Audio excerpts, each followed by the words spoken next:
Cümleten selamun aleyküm hanımlar, kanalıma hoş geldiniz. Bugün birlikte renkli çok güzel bir 5 şiş patik yapacağız hanımlar. Ben patiğimde yeşil, sarı ve krem tonlarında 3 tane patiklik ip kullandım. Hemen iplerimi şöyle kenara alıyorum. Şişlerim ise 3 numara. Hemen modelimi göstereceğim. İşte modelimiz bu şekilde hanımlar. Çok şık, çok güzel, zarif bir model yaptım.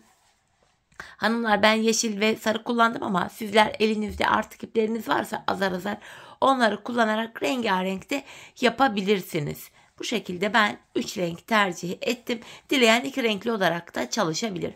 Hanımlar, bu patik benim elimin ölçülerine göre 37, 38 ve 39 numara ayaklar için uyumlu oldu. Hemen patiğimize başlayalım. Krem ipimle başlayacağım hanımlar patiğime. Burun kısmından 12 ilmek olarak şöyle 12 ilmeğimi atacağım. Birinci ilmeğim 2 3 4 5 6 7 8 9 10 11 ve bir ilmek daha atıyorum. 12 ilmeğimi attım. Geri dönüyorum hanımlar. Geri döndüğümüzde bakın arka yüzdeyiz. İkinci şişimi aldım, örmeye başlayacağım. İlk ilmeğimi örmeden alıyorum. Devamında gelen diğer ilmeklerimi ters olarak örüyorum.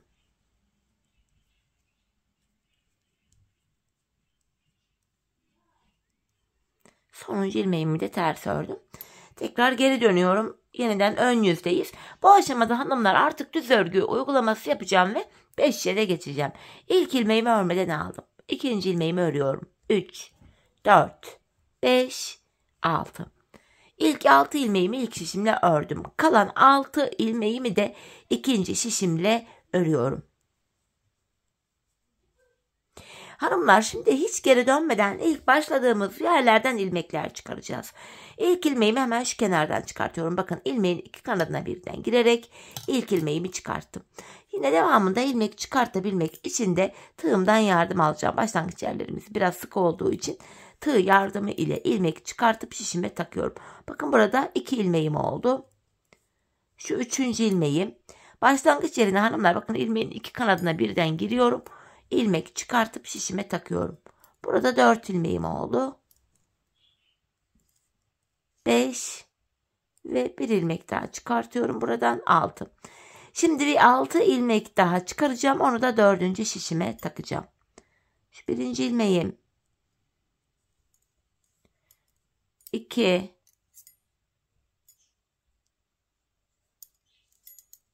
3 şu 4. 5 ve şu kenara giriyorum. Bakın, ilmeğin iki kanadına birden bir ilmek daha çıkartıyorum. Buradan 6. 4 şimdi de 6'şer ilmeğim oldu. 5. şişimi aldım hanımlar. Şimdi bir sıra boyunca 4 şimdiki 6 ilmeğimi de düz olarak öreceğim. 5 şiş patikte bir sıra dediğimiz olay şudur. 4 şişimizdeki ilmeklerimizi de örüp tamamlayınca bir sıra örmüş oluyoruz. İkinci şişime geldim. Yine buradaki ilmeklerimi öreceğim şimdi. Boşalan şişimiz ile sıradaki şişteki ilmeklerimizi örüyoruz hanımlar. 3. şişime geldim. Buradaki ilmeklerimi de yine düz olarak örüyorum. 4. ve sonuncu şişime geldim. Buradaki 6 ilmeğimi de yine düz olarak örüyorum. Böylece bir sırayı tamamlamış olduk hanımlar. Başlangıç yerine geldik. Şimdi artırma zamanı. Artırma işlemini patik burnumuza şöyle baktığımız anda bu sağ ve sol kenardan yapıyoruz. Orta kısımlardan artırma yapmıyoruz. Şimdi ilk şişimdeyim hanımlar. Bakın, kenarımız sağ tarafta. İlk 2 ilmeğimi örüyorum. 1, 2. Ardından ikinci ilmeğimin altındaki şu ilmeğimin kenarına şişimi taktım. Buradan aldığım ilmeğimi de yine düz ördüm. Kalan 4 ilmeğim düz olarak örülüyor. İkinci şişime geldim. Burada da kenar sol tarafa düşüyor. Son 2 ilmeğim kalana kadar öreceğim ve kenardan artırmamı yapacağım. Bakın sondan ikinci ilmeğimin altındaki şu ilmeğimin kenarına şuraya şişimi takıyorum ve buradan aldığım ilmeğimi düz ördüm. Kalan 2 ilmeğim düz örülüyor. Üçüncü şişime geldim. Hemen kenarımız sağ tarafa düşüyor. İlk 2 ilmeğimi örüyorum. Ardından ikinci ilmeğimin altındaki hemen şu ilmeğimin kenarına şişimi taktım ve buradan aldığım ilmeğimi de düz ördüm. Kalan ilmeklerimi de düz olarak örüyorum. İlk 3 şişimde 7'şer ilmeğim oldu. 4. ve sonuncu şişimdeyim. Kenarımız sol tarafa düşüyor. Son 2 ilmek kalana kadar öreceğim ve kenardan artırmamı yapacağım. Bakın sondan ikinci ilmeğimin altındaki şu ilmeğime şişimi taktım. Buradan aldığım ilmeğimi örüyorum. Kalan 2 ilmeğimi de yine düz olarak ördüm. Bir sıra artırma yaptık ve şişlerimizde 7'şer ilmeğimiz oldu. Hanımlar şimdi bir sıra artırma yapmıştık. Bu sıramızda artırma yapmadan 4 şişimizdeki 7 ilmeğimizi de bir sıra düz olarak öreceğiz. Yani bir sıra artırma yapıyoruz. Bir diğer sırada ilmekleri düz örüyoruz. Bunun sebebi şu. Her sıra artırma yaparsak şayet patik burnumuz bir anda açılma yapar ve hoş bir görüntü olmaz. İkinci şişimdeki 7 ilmeğimi de ördüm. Üçüncüye geldim. Yine 3 ve 4. şişimdeki ilmeklerimi de düz olarak öreceğim. Bu düz ilmeklerimi örerken artırma işlemini sizlere kısaca tekrar etmek istiyorum. Artırma işlemini 1. ve 3. şişimizde ilk 2 ilmeği ördükten sonra yapıyoruz. 2. ve 4. şişimizde de son 2 ilmek kalana kadar örüp öyle artırmalarımızı yapıyoruz. Evet hanımlar, bir sıra ilmeklerimizi düz ördük. Şimdi tekrar artırma zamanı. İlk şişimdeyim, kenar sağda. 2 ilmek örüyorum. Ardından ikinci ilmeğimin altındaki şu ilmeğimin kenarına şişimi taktım. Buradan aldığım ilmeğimi de düz ördüm. Kalan 5 ilmeğim düz örülüyor. Birinci şişimde 8 ilmeğim oldu. İkinci şişime geldim. Kenarımız sol tarafa düşüyor. Son 2 ilmeğim kalana kadar öreceğim. Artırmamı yapacağım. Bakın sondan ikinci ilmeğimin altındaki şu ilmeğimin kenarına şişimi takıyorum ve buradan aldım ilmeğimi düz ördüm. Kalan 2 ilmeğim düz örülüyor. Üçüncü şişime geldim. Burada da kenarımız sağ tarafta. İlk 2 ilmeğimi örüyorum. Ardından ikinci ilmeğimin altındaki şu ilmeğimin kenarına şişimi takıyorum ve buradan aldığım ilmeğimi düz ördüm. Kalan 5 ilmeğim düz örülüyor. İlk 3 şişimde 8'er tane ilmeğim oldu. 4. ve sonuncu şişime geldim. Burada da kenar sol tarafa düşüyor. Son 2 ilmeğim kalana kadar öreceğim ve kenardan artırmamı yapacağım. Bakın sondan ikinci ilmeğimin altındaki şu ilmeğime şişimi takıyorum. Buradan aldığım ilmeğimi düz ördüm. Kalan 2 ilmeğim düz örülüyor. Böylece 4 şişimizde de 8'er tane ilmeğimiz oldu. Şimdi hanımlar, yapacağımız işlem şu. Bir sıra 4 şişimizdeki ilmekleri düz öreceğiz. Sonraki sıra artıracağız. Sonra düz öreceğiz, artıracağız. Bu şekilde patiğimizin burnunu tamamlayacağız. Hanımlar, ben bu modelimde her bir şişimde 14'er ilmeğim olana kadar artırdım. Modelimi kurdum. Model bakın tam denk geldi. Bu model 4 ilmek ve katları üzerine kurulduğu için dilerseniz her bir şişe 13'er ilmek yapın. Dilerseniz 15'er ilmek. Dilerseniz 16'şer ilmek. Hiç fark etmiyor. İlmek sayıları denk geliyor.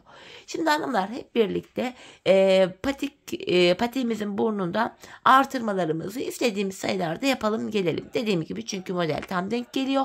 Ardından da birlikte modelimizi kuralım. Evet hanımlar, ben her bir şişimde 14'er ilmeğim olana kadar artırmalarımı yaptım geldim. Artırmadan sonra bir sıra düz örmedim. Hemen modele başlayacağım. Bu nedenle hemen yeşil ipimi ekliyorum. Yeşil ile modelimize başlayacağız. Her 4 sırada bir model kurulumunu tekrar edeceğiz hanımlar. Model 4 sıradan oluşuyor. İlk 3 ilmeğimi yeşil ipimle örerek başlıyorum. Modelimizde 1. sıradayız. 3 ilmek yeşil ördüm. Ardından hemen yeşil ipimin ucunu şöyle krem ipime bağlıyorum. Patiğimiz sökülmesin diye. 3 yeşil ördüm. Bir kremi örmeden alıyorum. 3 ilmek yeşilimi düz örüyorum. Bir kremi örmeden aldım. 3 ilmek yeşil örüyorum. Bir kremi örmeden aldım. 3 tane yeşil örüyorum. Bir kremi örmeden aldım. 3 ilmek yeşil, bir kremi şişime örmeden alıyorum, sağ şişime. Aynı işleme devam ediyoruz hanımlar. Son ilmeğimi krem, bunu da örmeden aldım. 3. şişimden modelime devam edeceğim. Tekrardan 3 ilmek yeşil, bir kremi örmeden aldım. 3 ilmek yeşil örüyorum, bir kremi örmeden alıyorum. 3 yeşil, bir krem. 3 ilmek yeşil, 4. şişimden devam ediyorum. 3. yeşil ilmeğimi buradan alarak ördüm. Bir kremi örmeden aldım. Tekrar 3 yeşil, bir krem. 3 ilmek yeşil, bir tane krem. 3 ilmek yeşil, bir kremi örmeden sağ şişime aldım. Modelimizde ilk sıramızı tamamladık. Geldik ikinci sıramıza. İlk sırada yaptığımız işlemi tekrar ediyoruz hanımlar. Yani 3 yeşilimi düz olarak örüyorum. Bir kremimi örmeden sağ şişime aldım. 3 ilmek yeşilimi örüyorum. Bir kremimi örmeden sağ şişime alıyorum. 3 yeşil, bir krem. 3 ilmek yeşilimi örüyorum. Bir kremi örmeden sağ şişime aldım. Tekrar 3 yeşil, bir kremimi sağ şişime aldım. 3 yeşil, bir kremi örmeden aldım. İlk sırada yaptığımız işlemin aynısını yapıyoruz. 3'er tane yeşil olan ilmeklerimizi düz olarak örüyoruz. Aralardaki birer tane krem ilmeğimizi örmeden sağ şişimize alıyoruz. 4. şişimden devam edeceğim örmeye.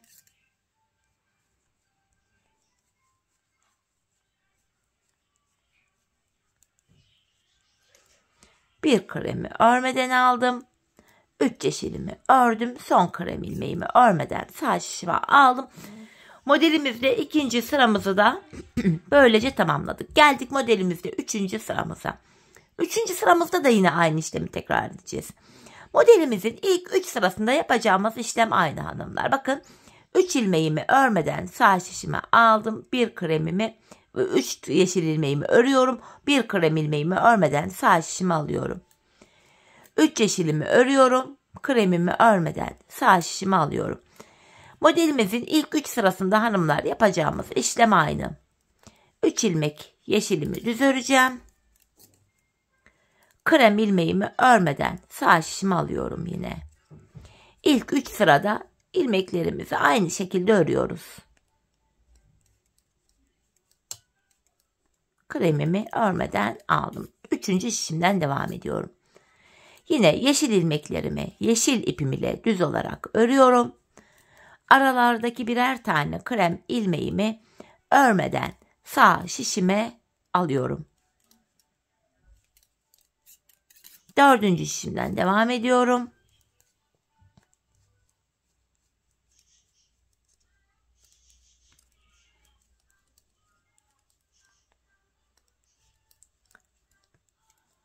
Ve sonuncu krem ilmeğimi de örmeden sağ şişime aldım.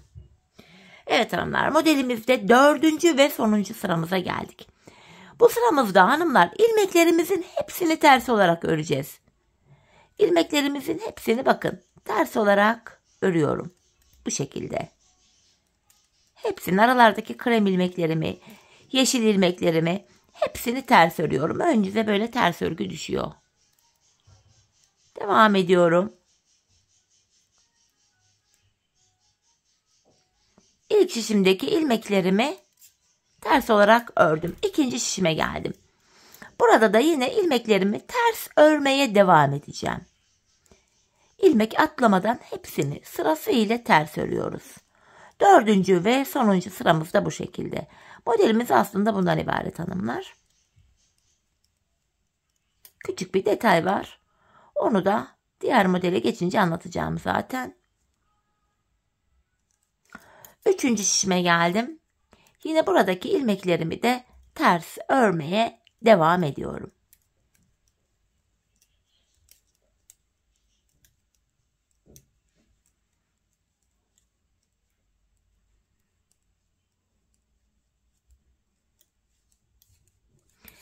Dördüncü ve sonuncu şişime geldim. Buradaki ilmeklerimi de ters olarak örüyorum.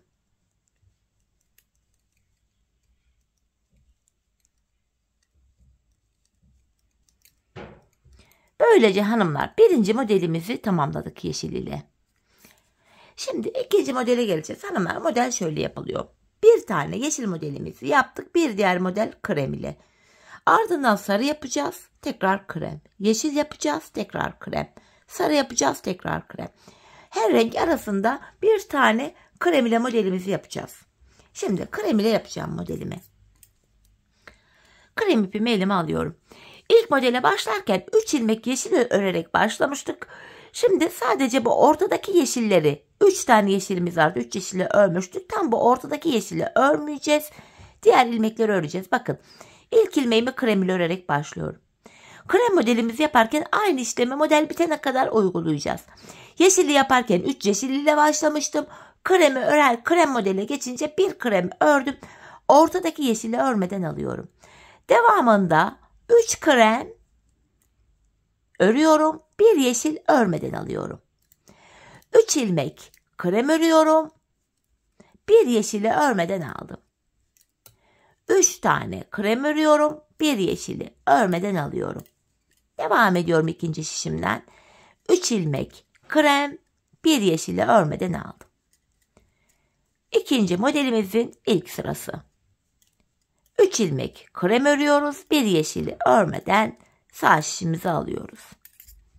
Üçüncü şişimden devam ediyorum. Üçüncü krem ilmeğimi de ördüm. Bir yeşilimi örmeden sağ şişimi aldım. 3 ilmek krem, bir yeşili örmeden sağ şişime alıyorum.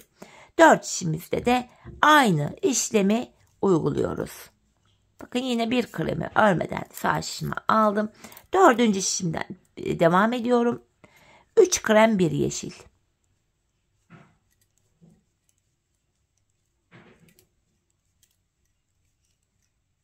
Ve son 2 ilmeğimi de krem ile örüyorum. İlk şişimde de ilk ilmeğim kremdi. Bakın burada da 3 ilmek krem oldu. Model bütünlüğü sağlandı. Geldik hanımlar modelimizde ikinci sıramıza. Bu sıramızda yine bir önceki sırada yaptığımız işlemi tekrar ediyoruz. İlk 3 sırada yapacağımız işlem aynı. Bakın krem ilmeğimi düz ördüm. Yeşilimi örmeden alıyorum. Yine 3 krem, bir yeşil. 3 krem, bir yeşil. Yeşili örmeden alıyoruz yine. 3 krem, bir yeşil. İkinci şişimden devam ediyorum. 3 tane kremimi örüyorum. Bir yeşili örmeden sağ şişime alıyorum.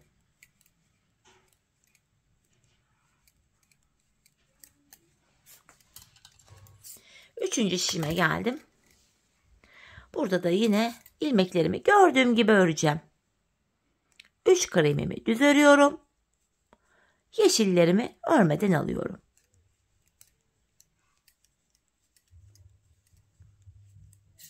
Bu şekilde. Geçtik dördüncü şişimize. Tekrardan 3 ilmek kremimi örüyorum. Yeşilimi örmeden aldım. Yeniden 3 krem, bir yeşil. 3 krem, bir yeşil. Son 2 ilmeğimi de krem ipim ile ördüm. Geldik modelde 3. sıramıza. Yine ilk 2 sırada yaptığımız işlemin aynısını yapacağız. Krem ilmeklerimi düz örüyorum. Yeşilimi örmeden alıyorum. 3 krem, bir yeşil. 3 krem, bir yeşil. Hanımlar bu aşamada ilmekleri örerken bakın şöyle yapıyorum. Şişim üstte, ipim altta. Bu şekilde alıyorum. Çünkü 4. sırada ilmekleri ters öreceğim için ilmeklerin yönü düzgün düşsün diye. Hani rahat örebileyim ters örgüyü diye bu şekilde alıyorum. Bakın bir yeşilimi aldım. 3 tane krem, bir yeşil. 3 krem, bir yeşil. 3. şişimdeyim. 3 krem, bir yeşil. 3 krem, bir yeşil.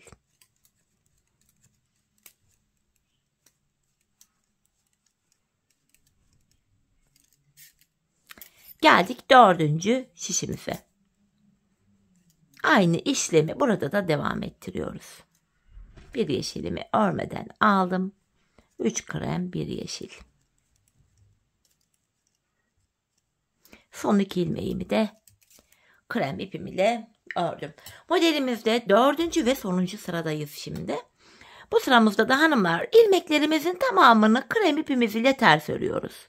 Hepsini bakın sırasıyla ters olarak örüyorum.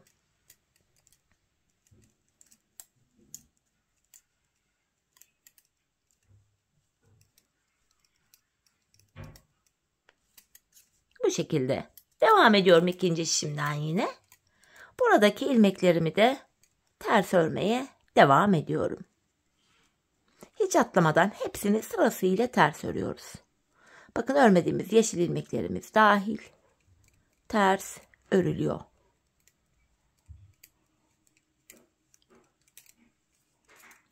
Üçüncü şişime geldim. Burada da yine devam ediyorum.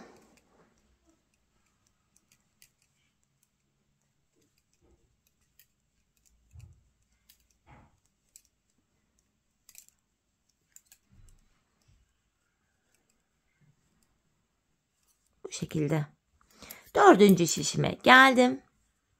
Buradaki ilmeklerimi de ters olarak sıra sonuna kadar örüyorum.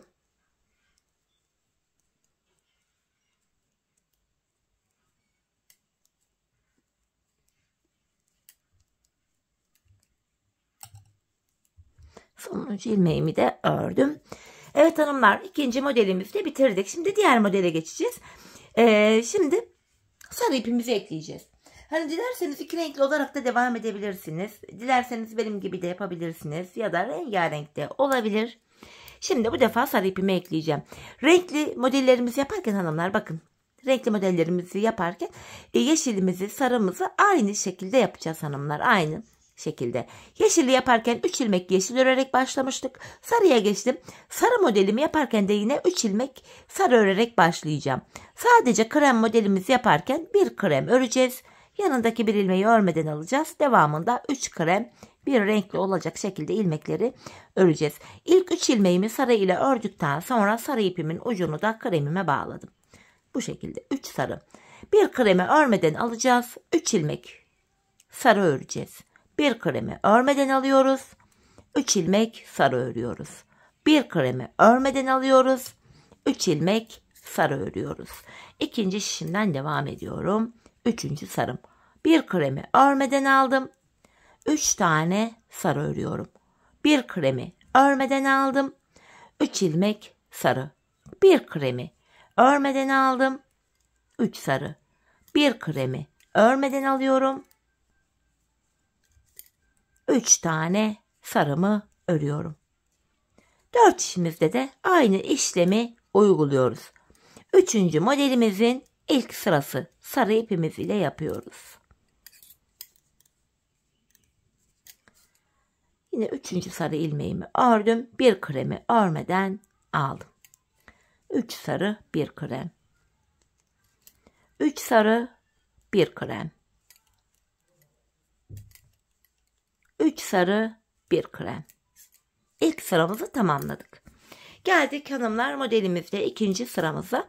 Bu sıramızda da yine ilmekleri gördüğümüz gibi örüyoruz. İlk 3 sırada aynı işlemi tekrarlıyorduk. 3 sarı, 1 krem olacak şekilde ilmeklerimizi ikinci sıramızda örüyoruz. İlk şişimi ördüm. İkinci şişime geldim. Yine burada da ilmekleri gördüğüm gibi örüyorum. Sarı ilmeklerimi sarı ipim ile örüyorum. Aralardaki birer tane krem ilmeğimi örmeden sağ şişime alıyorum. Üçüncü şişime geldim.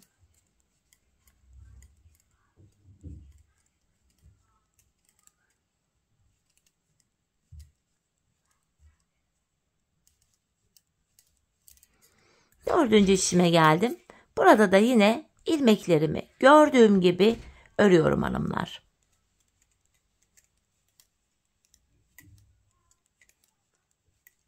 Son krem ilmeğimi de örmeden sağ şişime aldım. Modelimizde ikinci sırayı tamamladık. Geldik üçüncü sıramıza. Bu sıramızda yine ilmekleri gördüğümüz gibi örüyoruz. Sarı ilmeklerimi sarı ipim ile örüyorum. kremimi örmeden sağ şişime alıyorum. İlk 3 sırada hanımlar aynı işlemi tekrar ediyoruz. Sadece 4. ve sonuncu sıramızda ilmeklerimizin tamamını ters olarak örüyoruz. Ördükçe kendini gösteren kolay ve şık bir model.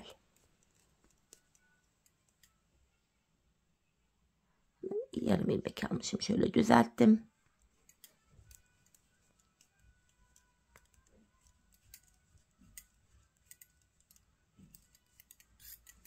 Üçüncü şişimden de yine aynı şekilde devam ediyorum ilmeklerimi örmeye. Sarılarımı düz olarak örüyorum. Kremlerimi örmeden sağ şişimi alıyorum. 4. ve sonuncu şişime geldim.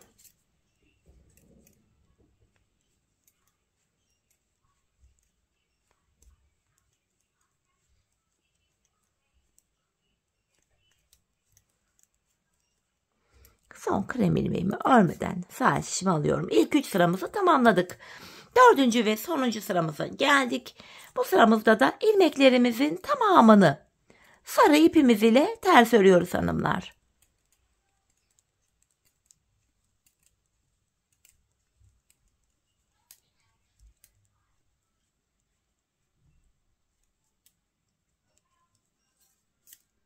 Bu şekilde ilk şişimi ördüm. İkinci şişime geldim. Burada da yine ilmeklerimin tamamını sarı ipim ile ters olarak örüyorum.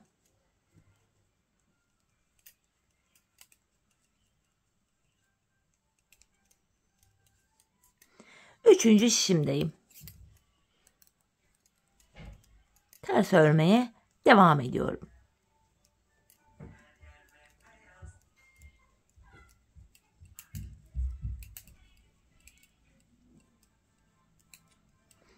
Dördüncü şişime geldim.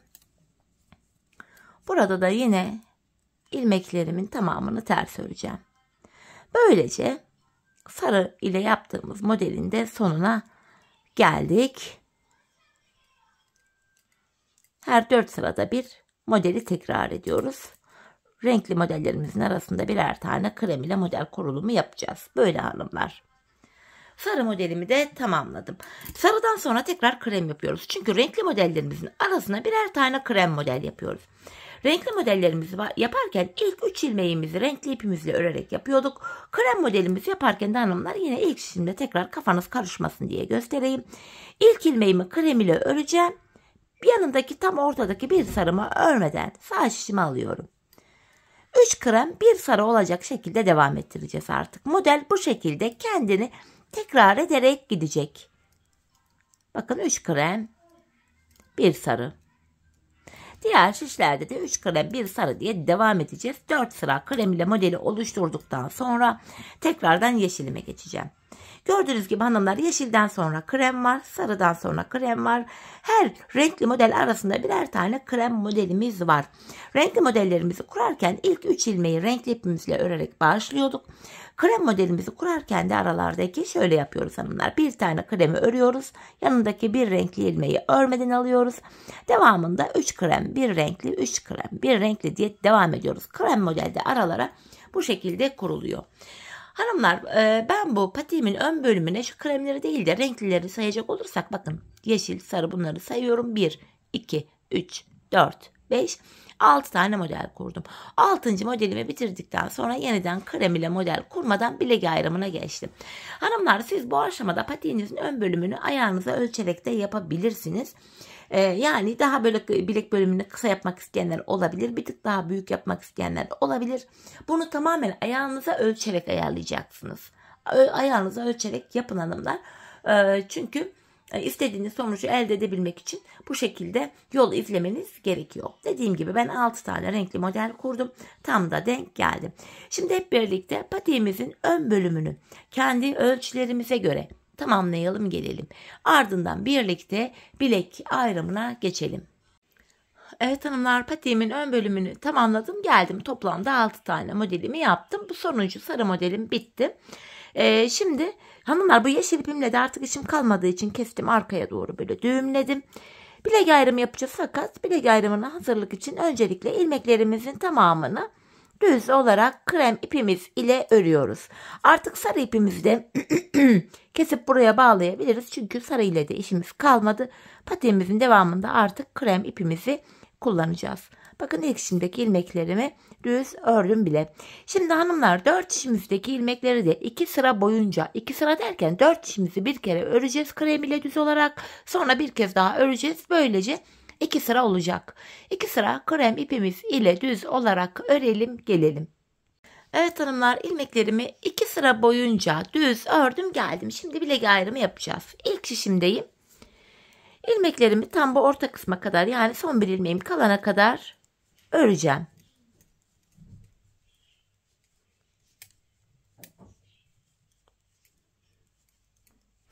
Bakın burada son bir ilmeğim kaldı. İlk şişimdeki sonuncu ilmeğim ile ikinci şişimdeki ilk ilmeğimi alıyorum. Bu iki ilmeği şöyle bilek ayrımında birbiriyle yer değiştiriyorum. Yer değiştirdiğim ilk ilmeğimi ilk şişimle ördüm. Bilek ayrımında, yani burada ilmekleri yer değiştirerek örme sebebimiz şu. Bu bilek ayrımı daha sıkı ve sağlam oluyor ve tam bu orta kısımda ayrık bir görüntü oluşmuyor. Sebebi bu. Şimdi patiğimizin hanımlar hemen göstereyim. Bu yanlarına geçtik şu anda. Patiğimin şu kenarlarına ben 7'şer ilmek haroşa ördüm buralara. Örgümüzün hem ön hem arka yüzünde düz örgü örünce haroşa oluyor. Hem ön hem arka yüzde ters örgü örünce yine haroşa oluyor. Ben her iki tarafta da düz örgü örerek haroşalarımı elde ediyorum. Bilek bölümündeki ilk 7 ilmeğim haroşa, bunları düz örüyorum. 6 ve 7. 7 ilmek haroşamı düz ördüm. Diğer ilmeklerimi de ön yüzde olduğum için yine düz örmeye devam edeceğim. Hanımlar, artık patiğimizin arka bölümüne geçmiş bulunmaktayız. Arka bölümde ön yüzde düz örgü, arka yüzde de ters örgü uygulaması yapacağız. Şu anda ön yüzdeyiz, ilmekleri düz örüyoruz. Bilek ayrımına kadar öreceğiz, geri döneceğiz. Bu defa da arka yüzde olacağız ve ilmeklerimiz ters örülecek. Sadece bilekteki kenarlardaki 7'şer ilmek haroşalarımızı haroşa olarak öreceğiz. Tabanımdaki diğer şişimdeyim. Yine buradaki ilmeklerimi de düz olarak örüyorum. Son şişime geldim. Bilek ayrımı yaptığımız şişimiz. Bilek ayrımı yaptığım yere kadar yine ilmeklerimi düz olarak örüyorum. Bakın son 7 ilmeğim kaldı. Haroşalarımı da patiğimizin hem ön hem arka yüzünde düz örerek elde edeceğim ben. Bakın bilek ayrımına geldik. Şimdi geri dönüyorum. Bilek ayrımına kadar ördükten sonra geri dönüyoruz. Şu anda arka yüzdeyim. İlk ilmeğimi örmeden alıyorum. Ben sonuncu ilmeklerimi ördüğüm için ilk ilmeğimi örmeden alıyorum. Kenar ilmeğimle birlikte toplam 7 ilmeğimi düz öreceğim. 5, 6, 7. 7 ilmek ördüm. Devamında gelen diğer ilmeklerimi de bakın arka yüzdeyim, ters olarak örüyorum. Patiğimizin arka bölümünde yapacağımız işlem bu hanımlar. Bilek ayrımına kadar öreceğiz, geri döneceğiz. Öreceğiz, geri döneceğiz. Ön yüzde düz örgü, arka yüzde de ters örgü uygulaması yapacağız. Sadece dikkat etmemiz gereken nokta bilek bölümündeki haroşalarımız. Haroşaları haroşa olarak örmemiz gerekiyor. Bir diğer şişime geldim. Yine buradaki ilmeklerimi de ters olarak örüyorum.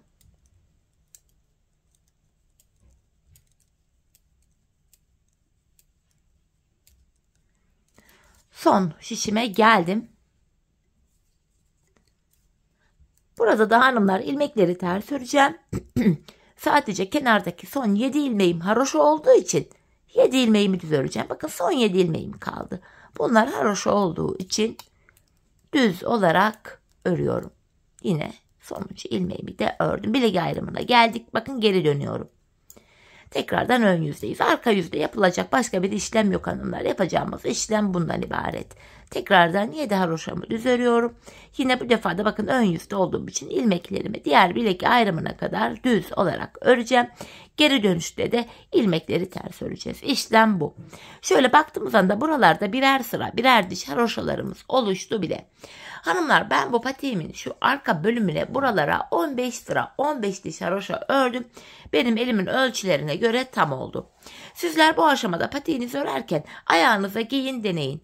Bu arka bölümleri topuğunuzun şu kenarına gelene kadar örmeniz gerekiyor. Hani ben 15 sıra haroşa ördüm ama belki siz 17 öreceksiniz, tam olacak. Belki 18 öreceksiniz, tam olacak. Belki 13, belki 14 sıra.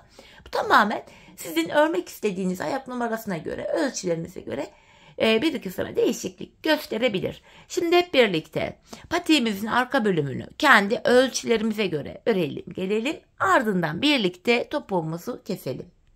Evet hanımlar, patiğimin arka bölümünü tamamladım. Geldim 15 sıra haroşa ördüm buraya. Bu aşamada bilek ayrımından sonra şu bölüm genişlediği için bakın ilmeklerimi şöyle tek şişte toplanacak duruma geldi. Ben bu aşamada ön yüzden baktığımız anda sol tarafa 24 ilmek ayırdım. Topuk kesiminde bana kolaylık sağlasın diye. Hanımlar, sizler eğer her bir şişe 13'er ilmek yaptıysanız sol tarafa 22 ilmek ayıracaksınız. Her bir şişe 15'er ilmek yaptıysanız da sol tarafa 26 ilmek ayırmanız gerekiyor topuk ayrımı için. Şimdi topuğumuzu yapmaya başlayacağız. Topuk bölümünde kenardaki 7'şer ilmek haroşalarımızı yine haroşa olarak öreceğiz hanımlar. Öncelikle 7 tane haroşamı örüyorum. 6, şu da 7. ilmeğim. Ardından ön yüzdeyim. İlmeklerimi düz olarak ve sayarak örmeye devam edeceğim. 7 haroşamı örmüştüm. 8, 9, 10, 11, 12, 13, 14, 15, 16, 17, 18, 19, 20, 21, 22, 23. İlk 23 ilmeğimi ördüm. 24. ilmeğimi örerken öndeki 2 ilmeği alıyorum. İkisini birlikte keserek örüyorum. 23 ilmek ördüm. 24. de kesim yaptım. Zaten bu sol tarafa da 24 ilmek ayırmıştım. Sizler sol tarafa 13 ilmek ayırdıysanız, pardon 22 ilmek ayırdıysanız burada da ilk 21 ilmeği öreceksiniz. 22.yi örerken kesim yapacaksınız. Eğer ki şişlere 15'er ilmek yaptıysanız ve bu sol tarafa da 26 ilmek ayırdıysanız burada da 25 ilmek örüp 26.yi örerken kesim yapacaksınız. Topuğumuz için arada kalan ilmek sayıları aynı oluyor hanımlar. Bakın 7 ilmeğimiz kalıyor. Bu 7 ilmeğimiz her seferinde birer birer kesilerek eksilecek, bitecek ve böylece patiğimizin topuğu oluşacak. Şimdi yapacağımız işlem şu. Kesim yaptıktan sonra geri dönüyoruz. Arka yüzdeyiz. İlk kesim yaptığım ilmeğimi örmeden aldım. Devamında gelen diğer ilmeklerimi arka yüzde olduğum için ters olarak örüyorum. Sadece kenardaki son 7 ilmeğimi haroşa olduğu için düz olarak öreceğim. Bakın son 7 ilmeğime geldim. Haroşalarımı düz örüyorum.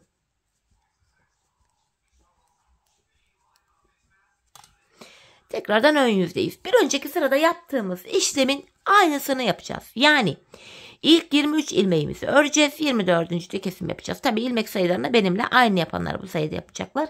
Diğerlerini de zaten az önce söylemiştim. 7 haroşamı ördüm. Sayarak devam ediyorum. 8, 9, 10, 11, 12, 13, 14, 15, 16, 17, 18, 19, 20, 21, 22, 23 ilmeğimi ördüm. 24.ye gelince şu öndeki ikisini alıyorum. Birlikte keserek örüyorum. İkinci kesimimi yaptım. Bir önceki sırada arada 7 ilmeğim vardı. Şimdi baktığım anda bir ilmek eksildi. 6 ilmek kaldı. Kesim yaptıktan sonra hanımlar yine geri döneceğiz. Arka yüzde ilmekleri öreceğiz. Ön yüzde tekrar ilk 23 ilmeği örüp 24.yi örerken kesim yapacağız. Ve biz bu kesme işlemine şu arada kalan ilmekler 6 ilmek bitene kadar devam edeceğiz hanımlar. Patiğimizin topuğu bu şekilde yapılacak. Şimdi hep birlikte bu 6 ilmeğimiz bitene kadar patiğimizin topuğunu sizlere tarif ettiğim gibi örelim, gelelim. Evet hanımlar, patiğimin topuğunu sizlere tarif ettiğim gibi bakın bu şekilde kestim geldim. İlk başta sol tarafa 24 ilmek ayırmıştım. Kesimlerden sonra sağ şişimde de 24 ilmeğim kaldı. Yani her iki şişimizdeki ilmek sayıları da birbirine eşit. Bu aşamada patiğimin düz tarafı içeride, ters tarafı da dışarıda olacak şekilde şöyle ikiye katlıyorum. Ben tığ ile kolay kesim yapabildiğim için elime tığımı aldım. İlk kesimim şöyle. Benden taraftaki şişten bir ilmek, ikinci şişten de bir ilmek alıyorum. İkisini birlikte keserek ördüm. Diğer kesimlerim şöyle. Benden taraftaki şişten bir ilmek, ikinci şişten de bir ilmek alıyorum. İkinci ilmeği ilkinin içinden geçirip tığımdaki ilmekleri topluyorum. Benden taraftaki şişten bir ilmek, ikinci şişten de bir ilmek aldım. İkinci ilmeği ilkinin içinden geçirdim. Tığımdaki ilmekleri topluyorum. Karşılıklı olarak şişlerimizden birer tane ilmek alıyoruz ve ikinci şişten aldığımız ilmeği ilk şişten aldığımız ilmeğin içinden geçiriyoruz. Tığımızdaki ilmeklerimizi topluyoruz. Kesme işlemini bu şekilde gerçekleştiriyoruz hanımlar.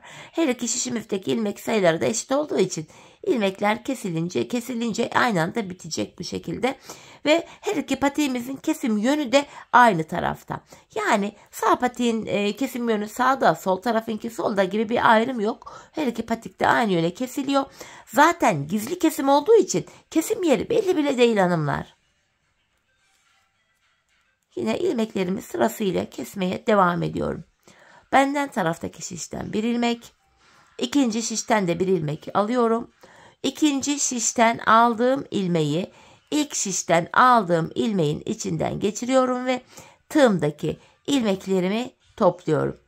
Kesme işlemini bu şekilde hallediyoruz hanımlar. Son ikişer ilmeğim kaldı şişlerimde. Bunları da aynı şekilde kesiyorum. Son birer ilmeğim kaldı. Yine ikinci ilmeğimi ilkinin içinden geçiriyorum. Artık şişlerim de boşa çıktı. Tığımda 2 ilmeğim vardı. İkisini birlikte topladım. Ardından 2 tane de buraya sıkı bir zincir çekip ipimi kesiyorum. Hemen ipimizi gizleyelim. Sonra topuğumuza birlikte bakalım. İpuçlarını hanımlar gizlemeyi unutmayalım. Patiğimin bu içindeki renkli kestiğim ipuçlarını falan da hep video aralarında gizledim. Siz de bu şekilde gizleyin. Patiğimizin içi dışı tertemiz görünsün. Evet hanımlar bakın. Patiğimizin topuğu şekilde bakın. Kesim yeri bile belli belirsiz. Gayet güzel, muntazam, düzgün duruyor bu tarz topuklar. Şekil olarak patiğimiz bu hanımlar. Hemen bir de manken ayağıma giydireceğim. Bir de ayağımızda görelim patiğimizi. Çok şık, kolay, zarif bir model oldu. 500 patiğe yeni başlayacak olan hanımların da kolayca zorlanmadan yapabileceği bir model. Dilerseniz hediyelik, dilerseniz çeyizlik. Çok hoş, güzel bir patik. Evet. Şöyle bakıyoruz hanımlar. Modelimiz bu şekilde. Manken ayağımızdaki görüntüsü de böyle. Hemen topumuzu şöyle düzelteyim. Öyle bakalım. İşte hanımlar. Patiğimiz böyle. Topumuzu da yine göstereyim. Evet hanımlar, yine birlikte güzel bir modelin daha sonuna geldik. Umarım sizlere faydalı, hoş bir video olmuştur. Yeni modellerde, yeni videolarda buluşmak dileğiyle. Şimdilik hoşça kalın, sağlıcakla kalın.